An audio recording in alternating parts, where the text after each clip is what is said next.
welcome to the Vibrant Health Podcast with your hosts, Lydia Shatney and Jessica Espinoza.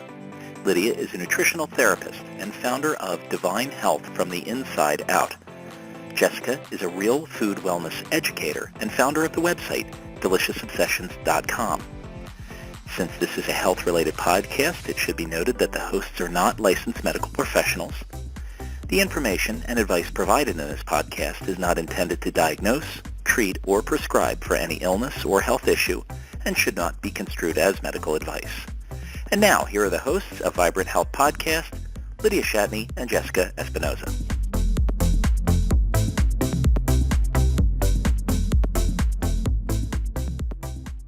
Hello, everyone. This is Jessica from DeliciousObsessions.com, and I am here with my co-host, Lydia Shatney of Divine Health from the Inside Out.com, and welcome to episode number 3 of the Vibrant Health Podcast.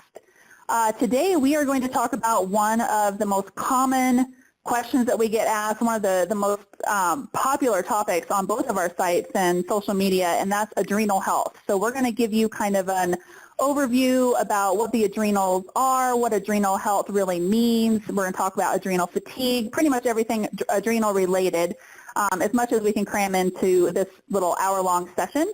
And we are just going to kick that off because anytime we post information about adrenals, they get a lot of interest, and that's because we're living in a world where people are just, almost everybody on the planet, well, at least in the United States, is going to have adrenal issues. And it stems from a whole bunch of different things, but everybody's just tired and stressed out. That's just the world that we live in. So we all need some adrenal love, and today we want to kind of talk about some of the things that go into adrenal health and maybe give you some insight on how you can start working on your adrenals as well. So I'm glad you're here to join us. And Lydia, you want to say hello? Hello. Yeah, thanks for that intro. We are definitely going to talk about adrenal health. Like Jessica said today, I personally hear this question or concern, I should say, really, is people are concerned about their adrenals. In fact, I just had a call with someone yesterday, and they're like, yeah, I'm really concerned about my adrenal health. I think my adrenals are really off, and, or they're tanked, or I'm worried I have adrenal fatigue, or whatever it may be. So it's a big concern today. And but what I think people need to understand is what's really happening to their body when they talk about their adrenals is it's really not just these 2 glands that are tired, it's your whole body. So, we talk about thyroid health as well, and people are like, oh, my thyroid, I'm hypothyroid, or my thyroid is not well. Well, really, that's not the only problem, you know what I mean? So I want to kind of help people understand that your whole body is under stress, when your adrenal glands are low functioning or tired or whatever it may be, whatever stage of adrenal stress your body is in, it really matters to understand that it's your whole body and your lifestyle, your stress levels, and so much more play into what we're calling tanked adrenals or adrenal fatigue or whatever terms people are using, because it's just so much more than just those glands. Although those little tiny glands, they play a big role in our health. So it is important to understand how they work, but I just want people to realize, it's not just those glands, that are taxed, right? Absolutely. So I think a lot of people don't realize that the whole endocrine system, your adrenals, your blood sugar, and your thyroid, they all have to work in harmony. So the people that are, just maybe focusing on their thyroid, they're maybe not understanding that if your thyroid is out of whack, you really need to look at your blood sugar and your adrenal health at the same time. So you can't fix one without trying to fix the other. And typically if you're showing symptoms of one of those areas being out of whack, the other areas are going to be out of whack too. So it's really kind of a all-encompassing healing plan. You have to look at all of these different systems in the body, and you can't just focus on targeting the thyroid and improving thyroid function. So that's one thing that I've kind of struggled with. In 2007 was when I was diagnosed as hypothyroid, and I didn't even know that the adrenal glands existed at that time. And nobody ever mentioned like blood sugar or stress or anything like that. It was, the standard Western medicine approach to it is, let's just fix the thyroid. Let's not look at all of the underlying causes that could be playing into that. So you really have to look at the whole system and not just the one specific organ that may be giving you some trouble. Right. Exactly. And I have a little segue here. Bear with me for a second. I want to share an observation I had while actually watching an episode of Parenthood last night on Netflix, my current binge obsession. Love that show. One of the mothers found out she had a cancer lump in her breast, and so, the whole experience, the family walkthrough surrounding this discovery was really sad to me to watch because, it was such a shock to the family. It was just like came out of nowhere to them. I know it's just a TV show, but this is kind of a portrayal of what real life can look like. And, the whole family was just in shock. There was a lot of fear. There was a lot of anxiety. They just didn't know. They had no remote clue as to how to comprehend what was happening other than what the doctors were telling her. And it was sad to me that there was such grief and fear and anxiety all surrounding this situation, And the reason I bring this up is because I really felt like this is a sad and common story today. People are finding out bad news about their health like you did years ago with the Hashimoto's diagnosis, right? Or somebody, we all know someone who is getting a cancer diagnosis these days. It's becoming more and more common. So then, when that happens, then people are really scared and afraid, and they don't know what to do, to expect, how to come up with a path to healing. And one of my biggest objectives is really to educate people about how their bodies work as a whole and how to live a preventative lifestyle and to understand we are all susceptible to things like cancer and disease. No one is excused from this possible outlook, I'm sorry to say, and I'm not saying this to be bleak here. I'm saying this with this thought in mind. We can be better equipped now, all of us can, if we are thinking this way versus that we're, so it's not going to touch me. I don't have to think about cancer. Or I don't have to think about some disease down the road. Well, you know what? Yeah, you kind of sort of do because the world we live in is rapidly declining. We're all degenerating. So I guess my point is really to help people understand now is the time to understand how your body works. We're not learning it in school. We should be.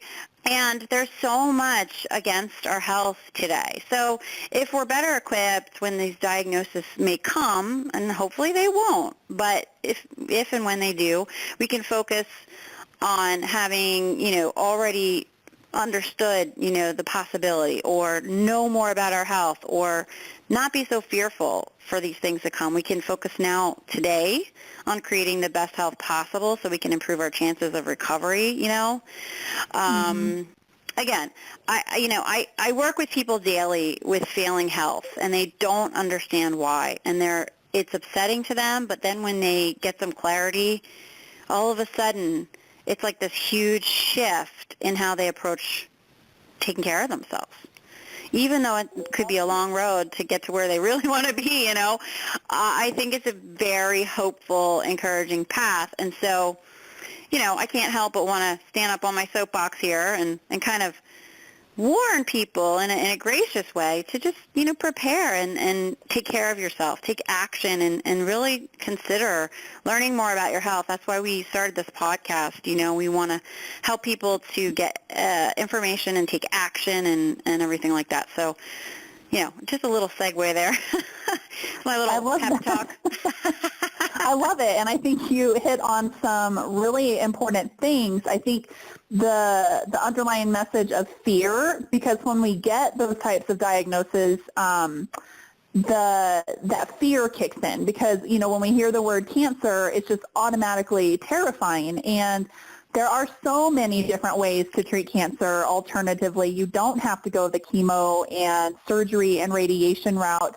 And I think the biggest thing that we can do now kind of in preparation, because you're right, none of us are going to be exempt from any debilitating disease. And I think sometimes we feel like if we come from, like genetically, if we come from a pretty healthy family that doesn't have cancer, doesn't have diabetes running on their family, then that we're going to be okay. And that's not true.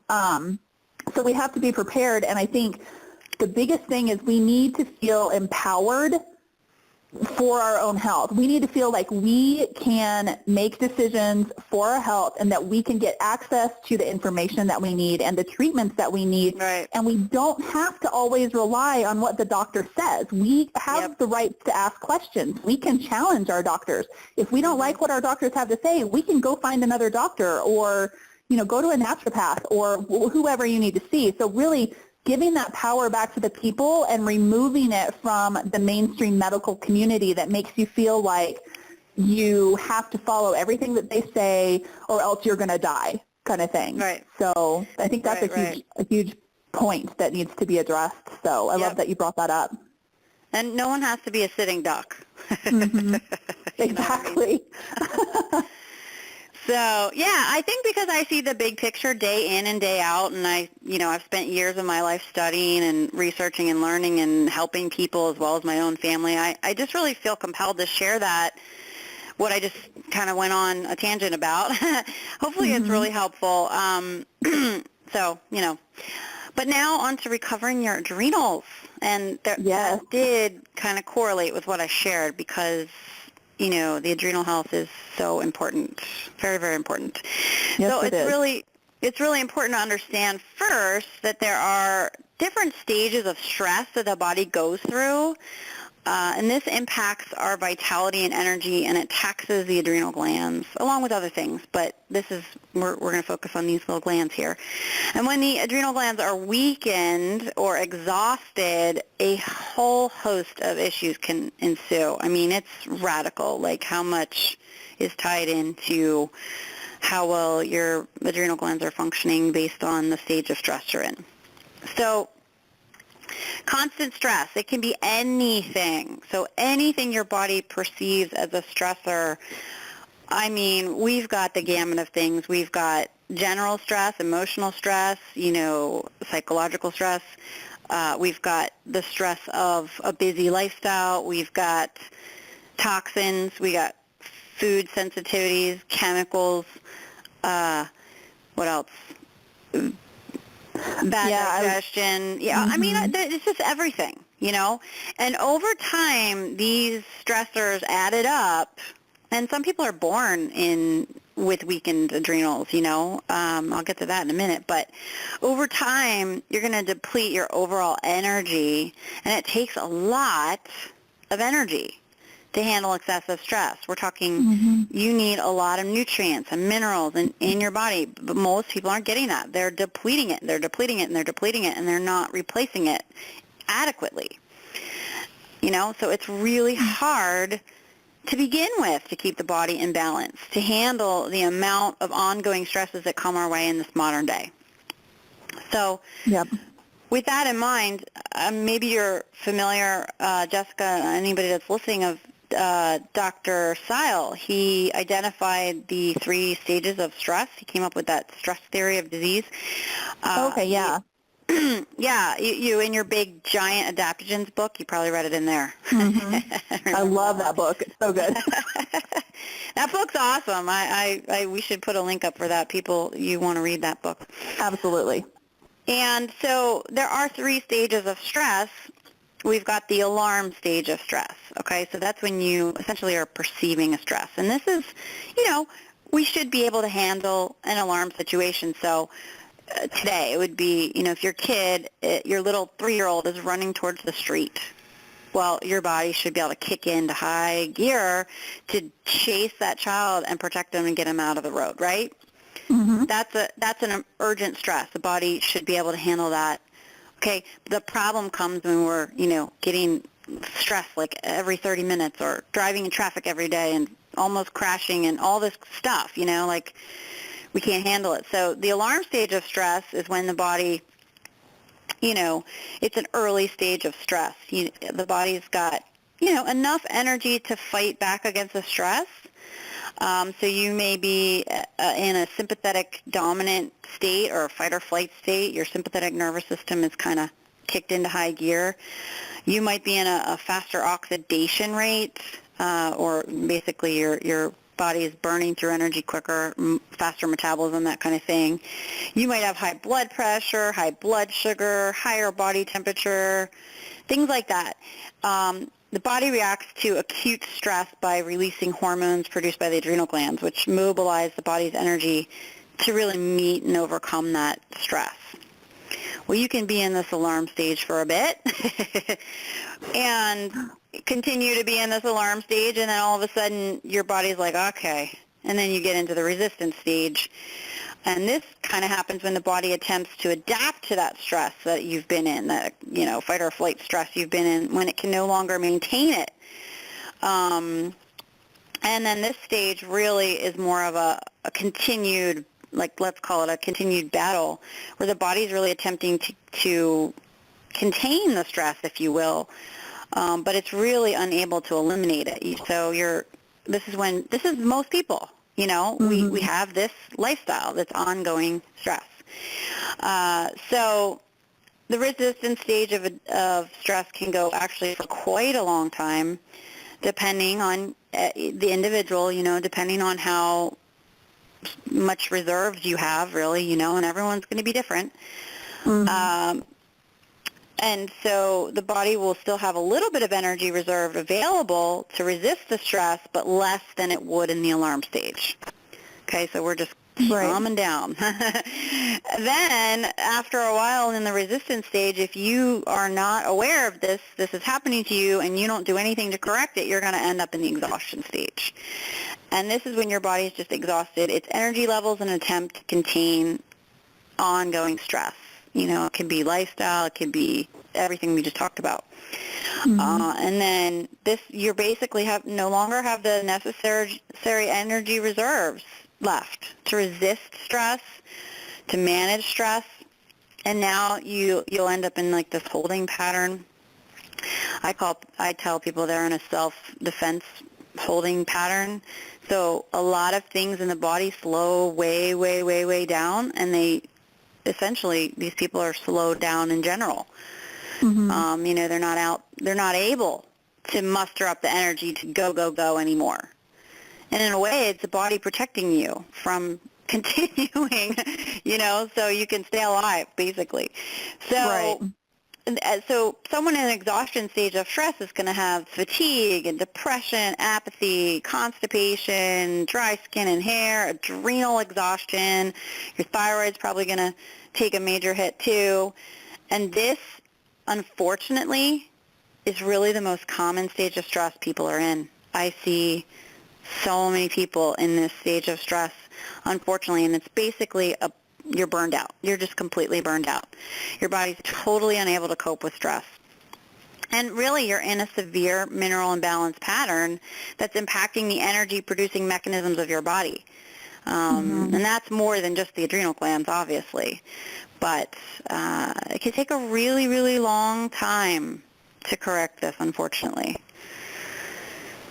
So yeah, I know it's hard for a lot of people to really understand, once you get into this chronic stage of fatigue and you've kind of run your body down, the recovery period could take quite a while, and it's frustrating because we kind of feel like we need to get better overnight, and we can, really get down on ourselves whenever we're not seeing the types of improvements that we feel like we should be seeing. So I think one thing is, if you are realizing that you are getting burnt out or you've got any sort of adrenal stress, that you need to be patient with yourself. It's going to take a little while to correct everything that is out of whack. So just be patient and be kind to yourself while you're doing that, because you're not going to see instantaneous results. We've got generations of, of stress and poor food quality, and everything kind of building up. And so we're all just, like you said, you were going to even talk about these poor children that are even being born today that are already in adrenal stress. I mean, it's just sad to even think that the babies that we're having are already fighting an uphill battle from the moment they're conceived, essentially. So Right. we just have to be patient with ourselves. Yeah. Yeah, my goal is to help people before they get to the stage, if possible. Problem is too many people are already there, right? Right. But, like Jessica was just saying, if you find yourself in this like fight or flight, or maybe even you're just in a resistant stage of stress, don't wait. Don't wait to get on to work on improving your health. I mean, don't get to the exhaustion stage, please. It's not fun. It takes a long time. And like you said, unfortunately, I do see a lot of young kids in burnout. And I can speak to this very well because this is my situation. But every child's hair test that I've seen they're almost all in burnout. And we're talking young kids. I even just had a 3-year-old the other day in burnout. So, it's because partly their mother was probably in burnout. It's, mom's having a bunch of kids. She's already taxed in a lot of ways. And so each consecutive kid, things can get a little bit worse, unfortunately. I'll give myself as an example, so no one else feels like they're being put on the under the microscope or anything here. So my mom was pretty much, I think she was anemic and like 90-something pounds when she was pregnant with me. So she was malnourished. And so I was born, and that right there was not a great starting point for me. So when I was young, I had a lot of allergies, a lot of health problems, and they all, now that I know, correlate with weakened adrenal function, right? So I never knew I had this problem until I was an adult, and then I was finally burnt out, and there I was, struggling to keep myself pretty much functioning, and then I had 4 kids. And how did that happen? And when I finally was able to get a hair analysis done on all of us, it was like, whoa, this is very eye-opening to me, and each kid had a level of, serious adrenal fatigue and exhaustion, and so it was like, wow, okay, so now here I am with this information, and I really wanted to make sure I can help other people, because there are so many moms out there, and it's unfortunate because we're not told any of this. We don't understand this, right? So women are just having babies. They want to have babies. They want to have a family. Or sometimes people are getting pregnant, unplanned, or when they aren't prepared. Like that happened to me. So, and honestly, we're just not thinking about this part. We're not thinking about where our health is at so that we can create a healthy child. We just aren't there in our culture, It's traditionally people paid very close attention to this. It was vital, but we don't anymore. So I'm kind of sidetracking here a little bit, but I guess the big picture really is there's no one immune to this anymore, unfortunately. And so it's just really important to kind of understand that now is the time to really take your health and life seriously, or you're going to not be able to enjoy the quality of life that you really want. So, yeah, I mean, it's such a waterfall whenever you, like I'll use myself for an example too. I mean, I have dreamed for years of being able to be self-employed, and I finally got that chance last year after some very stressful years and years of me not taking care of myself as well as I could. And so what I noticed is that, the stress from situational events in my life and working a job that I was not happy in, coupled with all of a sudden the stress of having to be my own boss, and now I'm in charge of ensuring that I get a paycheck to cover my bills every month and all of that. So by the time November rolled around, which is when I first started working with you more in depth on my fatigue and my adrenal issues, I was seeing that I was not going to be able to live the type of life and be and have the type of career that I wanted unless I addressed these issues, because I didn't have the energy, and I was dealing with brain fog, and I would have days where I just felt I've been very thankful with my health journey that I've never gotten to a point where I've been completely debilitated. I mean, I know some people who are dealing with chronic health issues, chronic fatigue and adrenal issues where they can't even get out of bed. And I've been thankful that I've been able to, function pretty normally, and I've still been able to work and do all the things that I need to do, but I was having more and more days where I just was kind of like a little melancholy, and I wouldn't have the clarity. I would be dealing with brain fog, and I just would, work for a couple hours, and then I'd be tired, and I wouldn't want to do anything but go sit in front of the TV and watch TV all day. So I realized, okay, if I'm going to be self-employed and I'm going to be in charge of my own destiny, I have to figure out how I can give myself the best chance to have the most energy to accomplish the things I need to accomplish and have the life that I want to have. So, right. So yeah, it really was kind of eye-opening. I feel like the last 6 months I've really gone through some pretty dramatic mind shifts, and I'm still going through them, just how I'm viewing health and nutrition and the things that I need to implement into my life in order to give me the ability to have and create the kind of life that I want to have. So, yeah, and the energy is a huge thing. I mean, our adrenals are in charge of our energy, and I've got, dealing with blood sugar, adrenal, and thyroid issues. My energy was just starting to tank more and more, and that kind of scared me, because I don't want to be in bed not able to get out and work. I need to be able to work because we've got bills to pay. Right. So it's a little scary. It is. It is definitely scary, and it's definitely not something people plan on happening to them, Mm-hmm. I think, I see people all the time, they just keep on going, and the cycle is like, okay, get up, rush, get your coffee, quick breakfast, rush, get in the car, rush in traffic, get to work, hurry up, make sure you're on time so you don't get fired. You get into work, more coffee probably, and then all of a sudden you've got this cram day of work. You got to go, and then you come home, and then all the chores that have to be done, and the kids have to get to this place and that place, and it's like nobody can live like that forever. And if we don't kind of stop at some point, like you were saying, kind of how you wanted your life to go versus letting it go kind of this way that everyone just does, right? Mm-hmm. And so it's definitely something worth thinking about and worth people stopping and realizing, I can't maintain this. I see people that I know maintain a certain high level, and then one day they just kind of crash, and they're just like, why am I so tired? Why can't I get function? And the days off, they just want to sit around, like they can't do anything else, and they have stuff to do.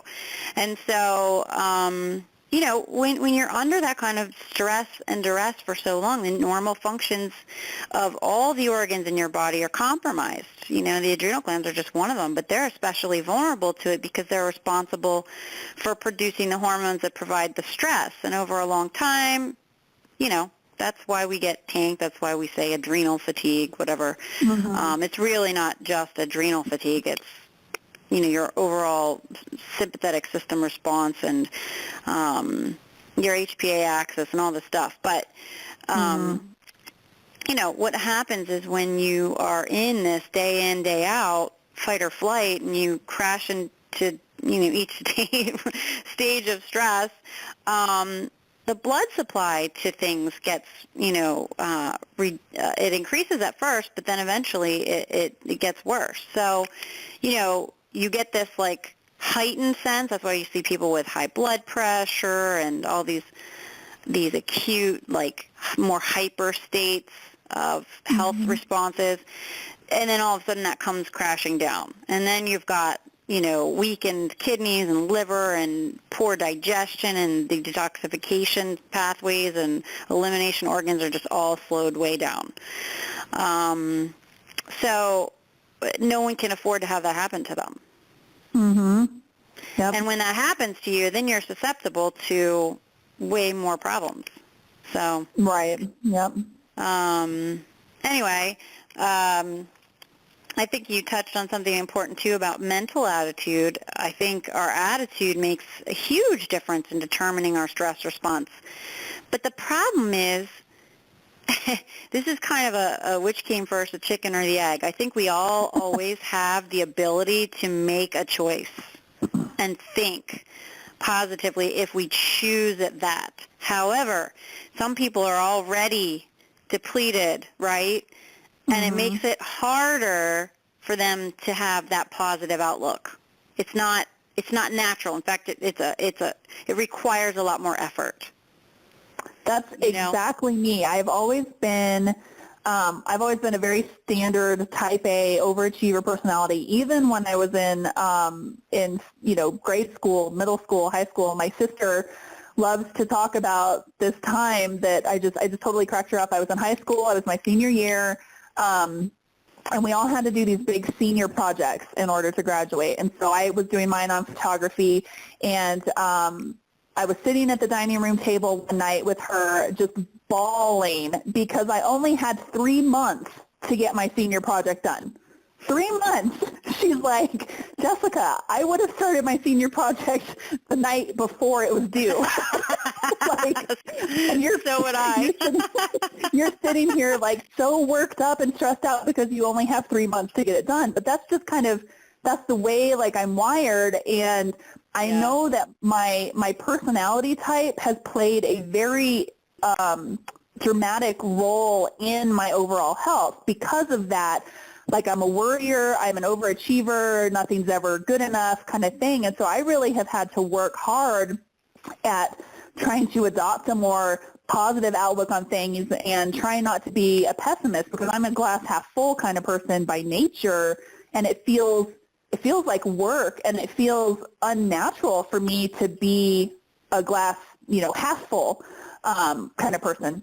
And I think that some of that is coming into the minerals too, because it was harder for me to be happy. I felt like I really had to work to be happy.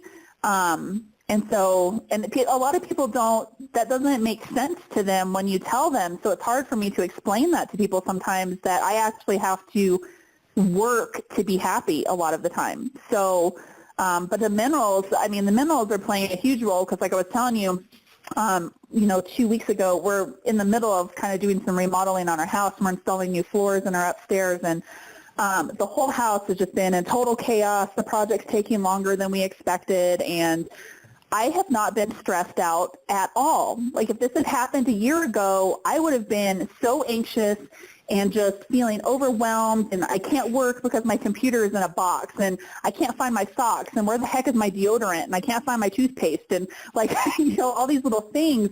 I probably would have been somewhat debilitated at the time, and I really feel like I've made a lot of progress. That was very eye-opening for me to see how much progress I've made in the last year, because this situation a year ago would have thrown me for a loop, and I feel like I have just powered through it. No problem, didn't feel stressed. I mean, I would get annoyed because I couldn't find something that I needed, but I wasn't constantly feeling uptight and anxious about it. So, that was a really big improvement for me. And when you have those realizations, and sometimes you don't have them until after the fact, but when you have those, man, that is the biggest boost in your morale that you could get. Yeah. So you just touched on something really important, and I think people don't realize this. I was kind of talking about how people just kind of keep on going, like they think they're the Energizer Bunny.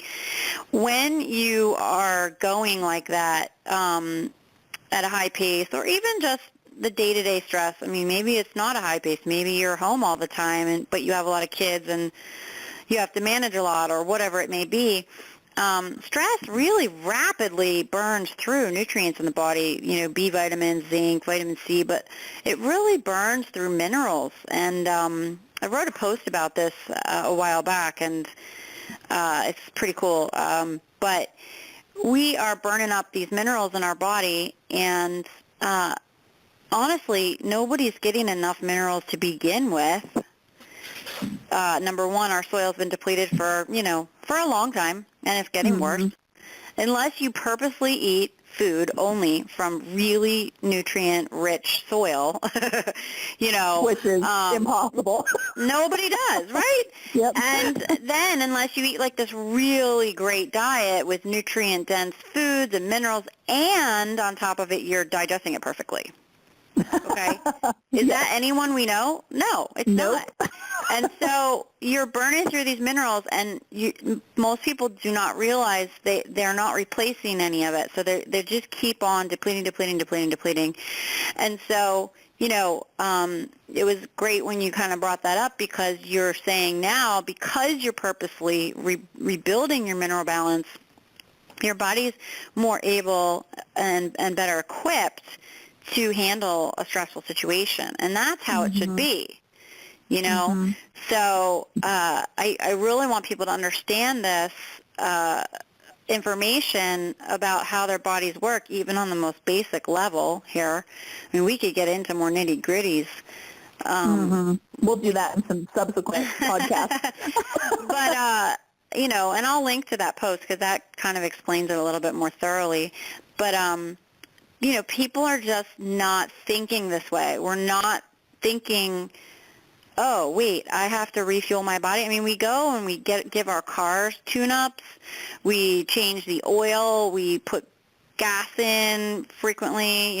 We get a tune-up. If the car, something's wrong with the car, we get it inspected every year. Something's wrong with it, we either have to replace it, which we can't do that with our body. Right. Can't just go run to the store. But we don't look at our bodies that way, I guess, because we didn't purchase our body, and we just were born with it, and we often, unfortunately, take it for granted. So we really can't. We can't afford to take it for granted, and I think some people get upset with the whole concept of taking better care of themselves, because it requires effort, and they're already tired. And nobody wants to have to think about that. They just want their body to function right, Yeah. Unfortunately, it's not that simple. So I think we could talk about the symptoms of adrenal insufficiency, let's call it that, so that people can kind of maybe get a better idea of, hey, I have all of those, and realize maybe I should take this more to heart. So we've got, they can be mild to extreme. I mean, Jessica was saying people who have chronic fatigue, they can't even get out of bed. That's the, severe end of the spectrum there. But even things like allergies, when I was a kid, I developed allergies, seasonal allergies. Then I had severe respiratory issues.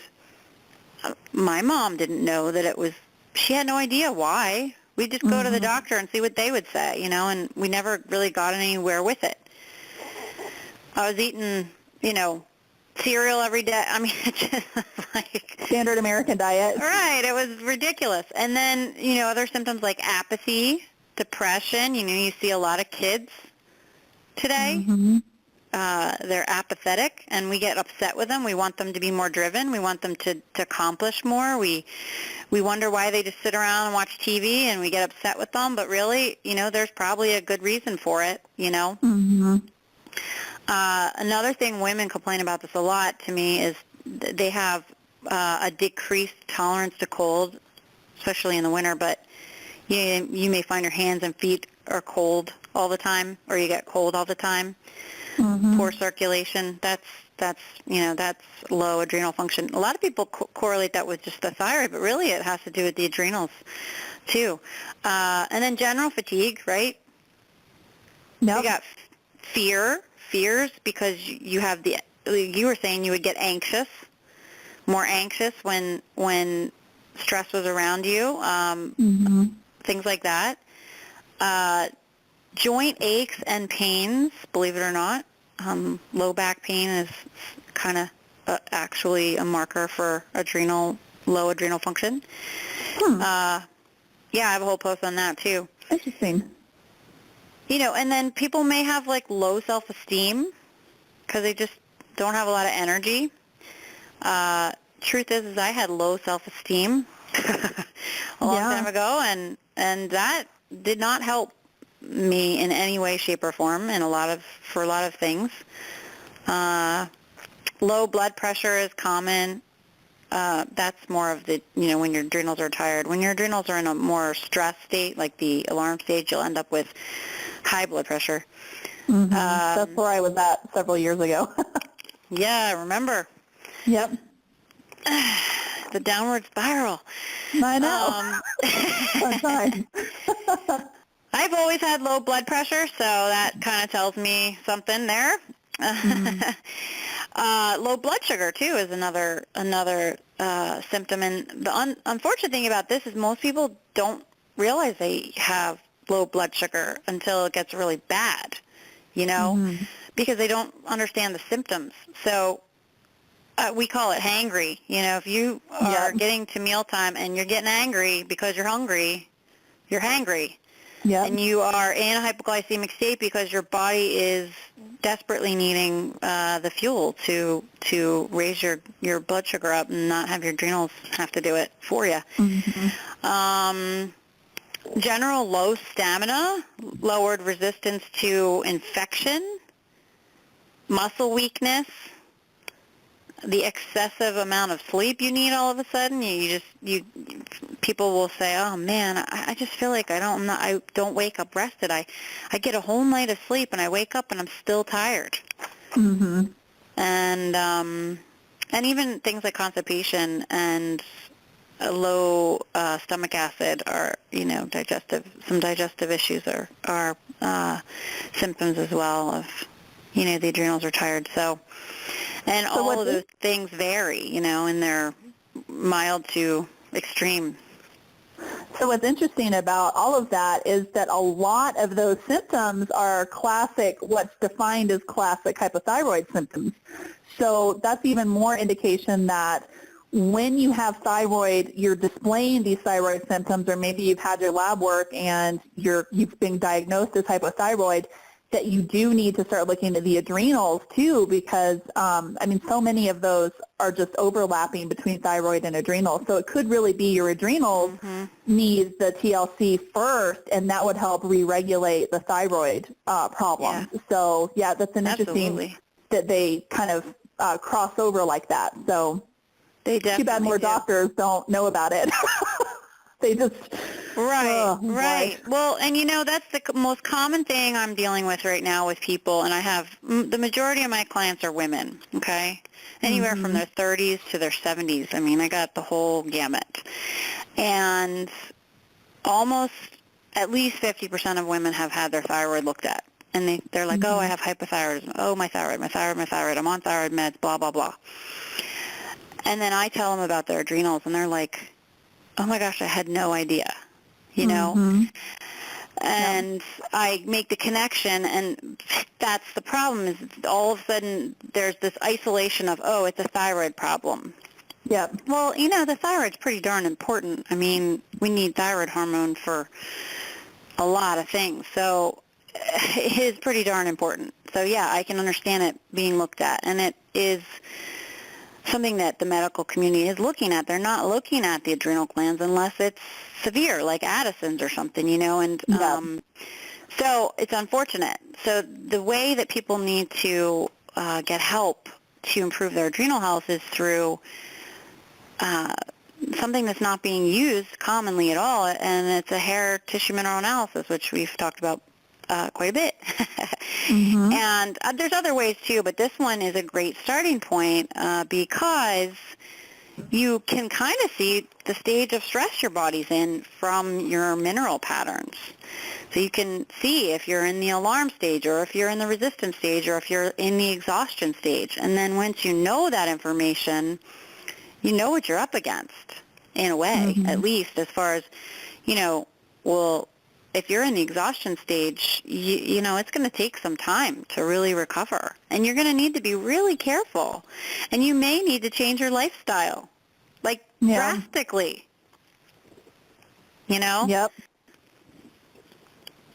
So that's hard. That's the hard thing, the lifestyle changes. My mom was telling me not too long ago, maybe a month or two ago, that she had read a study. They actually did a scientific study And it showed that getting people to change, this is more related to diet, but getting them to change their diet is harder than getting them to change their religion. Yeah, oh man. So it's Two hard. cans Like of worms. oh, I know. That's whenever you are faced with some sort of chronic illness, whatever it be, you have two choices. You can keep on going the same way you are going and follow more of the Western medicine style of treatment, which is to just isolate that one problem Right. and try to address it, but never fix any of the underlying causes, the rest of the body function, everything, and just keep on going how you're going. Or you need to stop and really take a look at your whole lifestyle, everything that you're eating and that you're doing and the stress that you're exposing yourself to, and even the toxins that you're exposing yourself to. What are you putting on your skin? What are you brushing your teeth with? What kind of water are you drinking? What kind of, just everything. And that's the hardest thing for people to do. And I'm not saying this to be like, you don't have to just all of a sudden say, okay, I've been diagnosed with this chronic illness and I'm going to completely change my lifestyle 100% and do it all perfectly. But you need to start taking those little baby steps, like choose to change one thing. Start brushing with toothpaste that doesn't contain fluoride in it, or start drinking filtered water or well water that you can get that doesn't have chlorine and fluoride in it. Just make one little step. And then those will compound, and before you know it, you'll have done some major lifestyle changes. But you do have to be willing, if you truly want to heal your body, you have to be willing to sacrifice some of the lifestyle things that you may have gotten used to. You have to be willing to make those changes in order to actually see really good progress. So that's a hard thing for a lot of people, and it's been hard for me. I still am struggling to try to make the kinds of changes that I need in certain areas, but you just have to take it one day at a time. But you have to be willing and open to making those changes. Right. Oh, and it's never about the performance aspect of what you're doing. Yes. You know what I exactly. mean? Like, you don't have to perform any one of these changes in a certain speed or rate or consistency to get benefit. And I think people stop themselves and stall their progress before they even start because they think, oh my gosh, I have to change this and that and that and this and this and that and that. Oh my gosh, holy crap. Whoa, I can't do it. Forget it. Never mind. I'm not doing it.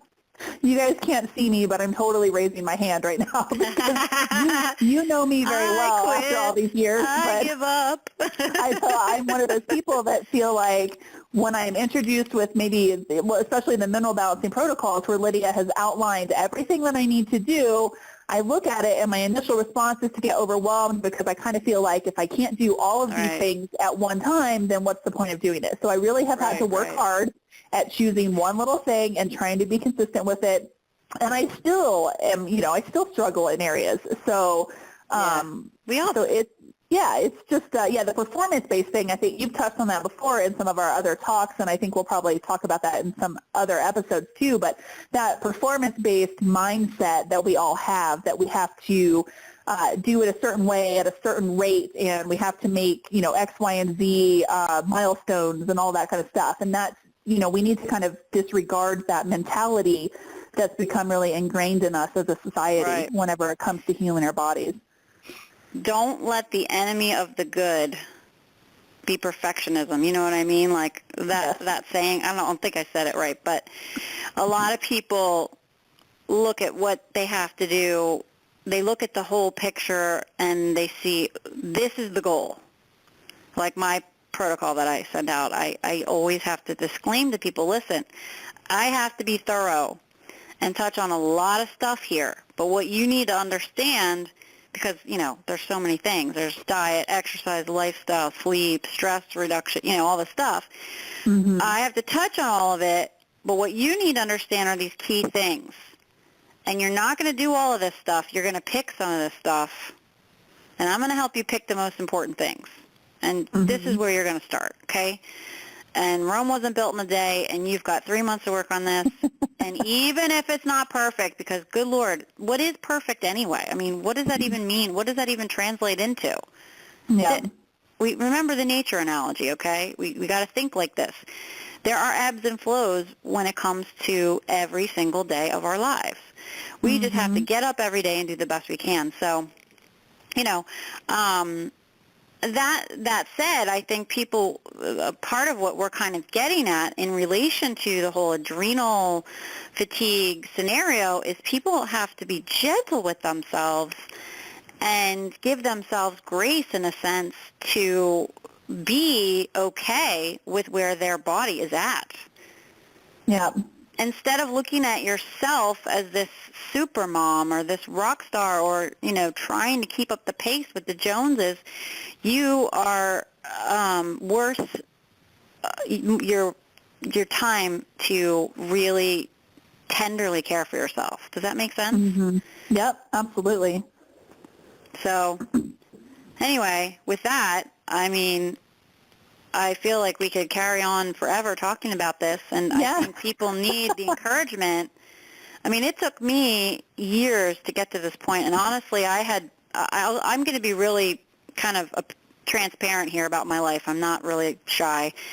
I went through a separation back in 2009, and honestly, it was the second or third time I had tried to go through it. So there were years and years and years of a lot of problems. Let's just put it that way.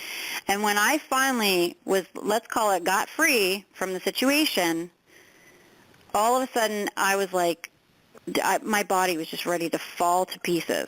And that's when I knew, you know what? I have to take care of myself because no one else is going to. No one was. And I had 4 kids. Yeah. And that was when it dawned on me, and it was like, I matter a hell of a lot. Sorry, people, but it's just the truth. We all do.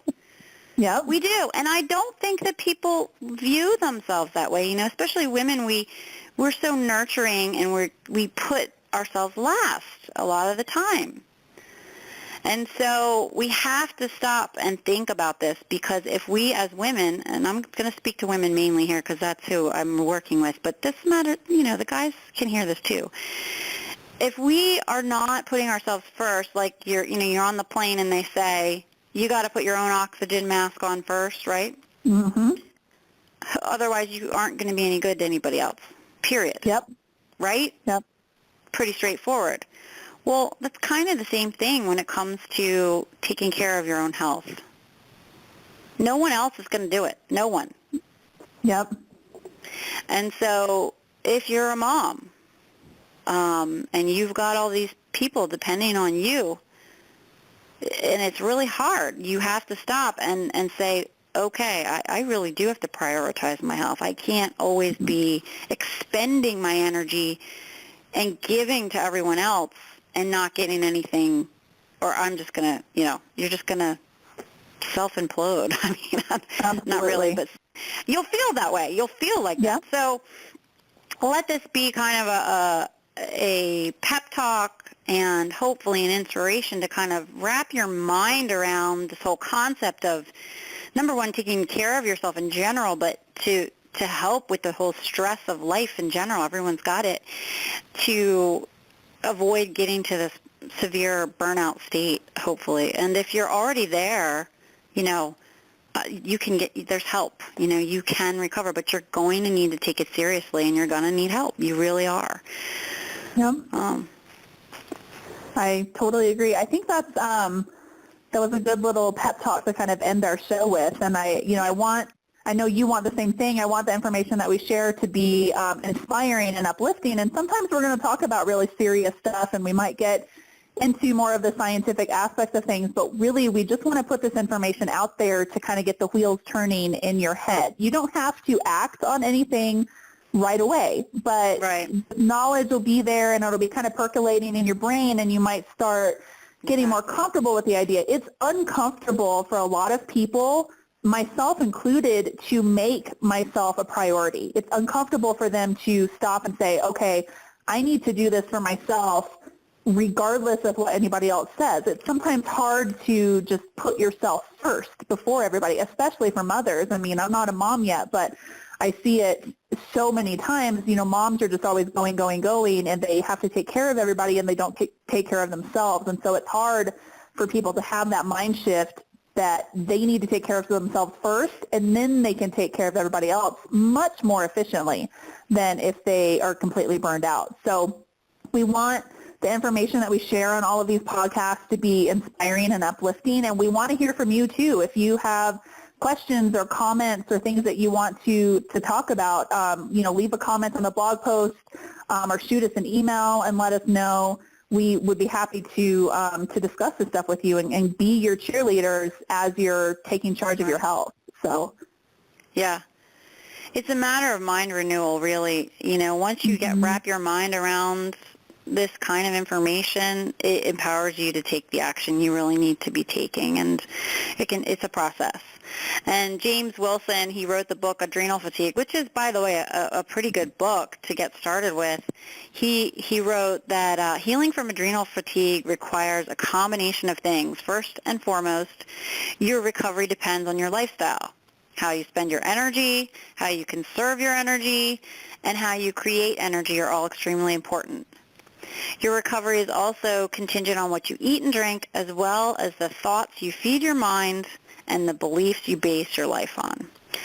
So with that, we hope we can inspire you to think in terms of these general beginning ideas that need to occur to really recover.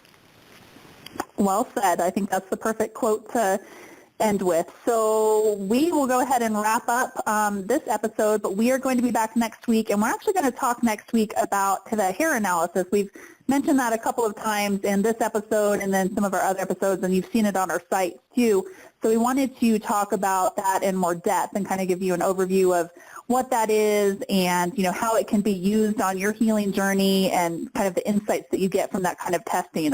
So make sure you tune in next week, and we are going to sign off for today. I hope you have a great day, and we will talk to you again soon. Bye. Thanks for listening.